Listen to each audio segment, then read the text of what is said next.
Well, I'm finally back in Philly after a crazy 2 weeks of travel. The Giants won an ugly game, we survived the Thanksgiving holiday, and it was snowing this morning, so I realized I am really not ready for winter. But I was blessed to be able to go to Dubai Watch Week, and while it was a quick turnaround from a Los Angeles trip, it was an amazing week. Now, I'm sure many of you know I look forward to this event probably more than any other event I get to attend. And it's tough because it only happens once every 2 years, which makes the build-up even bigger. Now, 2 years ago, I had more fun than I could possibly imagine, and my anticipation was sky high. Now, I was also a little nervous, as the world is a very different place than it was 2 years ago, and I was not sure what to expect from the event. But let's take a step back for those of you who are not familiar with Dubai Watch Week and exactly what it is. So now this is an event that's put on by the Siddiqui family, who are one of the largest retailers of watches in the world. And in 2015, they decided to start an event to celebrate the industry. Over the years, the event has grown and developed into what I believe is the gold standard of watch events. First of all, it is not a commercial event.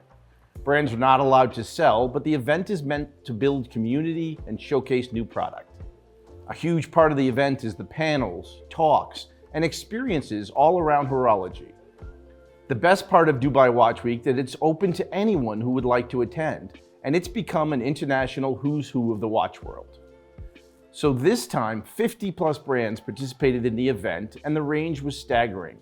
Rolex was back for a second time, along with Audemars Piguet, who were joined by Van Cleef, Girard-Perregaux, Ulysse Nardin, Bulgari, and Chopard and Tudor had major booths.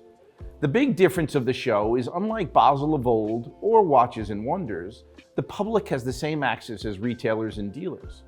Collectors can roam in and out of the exhibitions and interact directly with the brands. And if that wasn't enough, the Center Hall has the largest collection of independent watchmakers you will ever see in one place.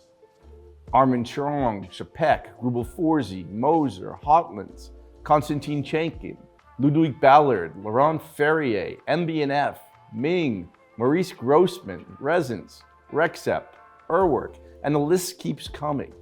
And besides the formal exhibitors, many of the most influential watchmakers were wandering around. Now, the week started Wednesday night with the preview party, and just standing out front in the matter of 10 minutes, I got to say hello to Rexhep, Philippe Dufour, and Max Buser. This doesn't happen anywhere else in the world, and for a watch geek like me, this is nirvana. And then we got to play with watches. So my first step as we walked in was Rexhep's booth. I've been a huge fan of his work since I first saw it, and the AK06 is still an incredible piece to see in person. The Contemporain is absolutely gorgeous in its simplicity and execution. Now, over the past 4 years, Rexhep has reached rockstar status, and the auction results are starting to back that up. But to spend time speaking with him, all you can feel is passion and humility. I can't wait to see what comes next, and he is leading the next generation of watchmakers. Now, right next door, I bumped into Ludwig Ballard. Many people still have not heard of him, but I'm fascinated by the upside-down movement, and you'll almost never see them in the wild, as he's only doing 30 pieces a year. Now, the next stop was Konstantin Chenkin, and while everybody follows the clowns and minions, I fell in love with his mystery piece. Now, I didn't get a ton of details, as my Russian is weak and it matches his English, but he could see the smile on my face when I put it on. Now, one of the highlights of any show is spending time with Max Buser. He was showing his HM11, and while I'm not typically a huge fan of the crazy shapes, this piece really worked. It sat well on the wrist, had really cool displays, and moving the displays allows you to wind the watch in a way that's cool, and no one in the business has more passion than Max. Moving down the aisle, I ran into the Melon brothers from Moser, in typical great spirits, showing their new 39mm streamliner with the blue enamel dial. It was universally loved, the size is beautiful, it's a great new movement, there is absolutely nothing not to love about that piece. I also stopped at Chapek with his new introductions of the Royal Onyx and the Desert Rose. I had a great chat with them, as a couple of shows ago we spoke about how scaling up production might affect the market, and he assured me that they are not going up to 3,000 to 4,000 pieces, but will produce 400 pieces this year, and expect over the next few years to peak at 1,000. Benoit from Resins. another one of my favorite guys, showing the Dubai limited edition DXB. It's the third in the series they've done for Dubai. It's an amazing piece. Love his work.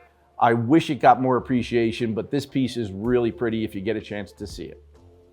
And then, of course, Debethune. They introduced the DBD, evergreen and titanium, a 20-piece limited edition. Just a great-looking piece, but the treat is always to speak to Denis. He is so passionate. He is so important to that brand, and it's really a pleasure to get to sit there and talk about the details of the watch with him. And my last stop was with Ming. I love Ming's watches. His 2901 World Timer and 3708 Sand were awesome limited editions. Now, while the watches were great, what Dubai Watch Week is really about is community. Dinners, drinks, coffee, and just random bumping into collectors, watchmakers, and executives in the industry. Spending time with the Siddiqui family is always a great experience, and they do an incredible job making the world feel welcome and building a community atmosphere more than any place I've ever been.